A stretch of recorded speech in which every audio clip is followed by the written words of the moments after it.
ညမောင်မောင်တောအုပ်တစ်ခုထဲမှာအနက်ရောင်ဝတ်စုံလေးနဲ့ချစ်စရာကောင်းတဲ့ကလေးမလေးတစ်ယောက်ဟာကြောက်တုံးကြီးတစ်ခုနောက်မှာပုန်းနေပါတယ်။သူမဟာသူမရဲ့ဦးလေးလို့ခေါ်တဲ့လူတစ်ယောက်နဲ့အတူလှုပ်ဝက်မြေအောက်အကျဉ်းထောင်တစ်ခုကိုရှာဖွေနေတာပါ။ကလေးမလေးဟာအရန်ကိုဖြက်လက်ပြီးကျွမ်းကျင်လာတဲ့တိုင်းပညာရှင်တစ်ယောက်ပါ။သူမကဦးလေးဖြစ်သူကိုရေအောက်အကျဉ်းထောင်ရဲ့အပေါက်ကဒီကြောက်တုံးကြီးအောက်မှာလားလို့မေးလိုက်ပါတယ်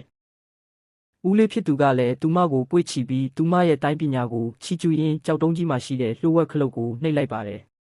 ကြောက်တုံးကြီးဟာတဖြည်းဖြည်းပွင့်သွားပြီးမှောင်မဲနေတဲ့လှေကားထစ်တွေပေါ်လာပါတယ်။သူတို့နှစ်ယောက်ဟာမိတိုင်တွေထွန်းထားတဲ့အောက်ထပ်ကိုတိတ်တဆိတ်ဆင်းသွားခဲ့ကြတဲ့အကျဉ်းထောင်အောက်ကိုရောက်တဲ့အခါမှာတော့တန်ကြိုးတွေနဲ့ချီနှောင်ခံထားရပြီးရေထဲမှာဒူးထောက်နေရတဲ့အဖွားအိုတယောက်ကိုတွေ့လိုက်ရပါတယ်။ကလေးမလေးဟာအဖွားကိုမြင်တာနဲ့ဝမ်းနဲ့တကြီးပြေးသွားပြီးစွန်းမလို့ခေါ်လိုက်ပါတယ်။အဖွားအိုကလည်းကလေးမလေးကိုမြင်တော့မျက်ရည်တွေဝဲပြီးတခင်မလေးငယ်လေး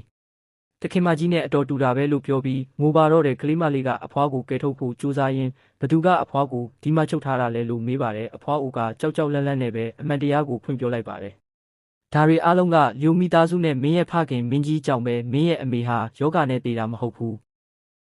သူတို့ကယတနာတွေကိုလိုချင်လို့မင်းအမေကိုအစိတ်ခတ်တက်ခဲ့ကြတာ။အဲ့ဒီအချိန်မှာပဲအကျဉ်းထောင်ထဲကိုမင်းကြီးနဲ့မိဖုရားတို့စစ်သားအုပ်စုနဲ့အတူရောက်လာပါတယ်။မင်းကြီးဟာသူ့ရဲ့လှုပ်ဝက်ချက်တွေပေါက်ကြားမှာဆိုလို့သူ့ရဲ့သမီးရင်းဖြစ်တဲ့ကလေးမလေးနဲ့အဖွားအိုကိုပါတတ်ပစ်ဖို့အမိန့်ပေးလိုက်ပါတယ်။ဒါပေမဲ့ကလေးမလေးဟာကြောက်ရွံ့ခြင်းမရှိဘဲသူမရဲ့ဓာတ်တို့လေးကိုထုတ်ပြီးစစ်သားအားလုံးကိုစက္ကန့်ပိုင်းတွင်နှိမ်နင်းလိုက်ပါတယ်။ကလေးမလေးကသူမရဲ့ဖခင်ကိုကြည့်ပြီးအဖေ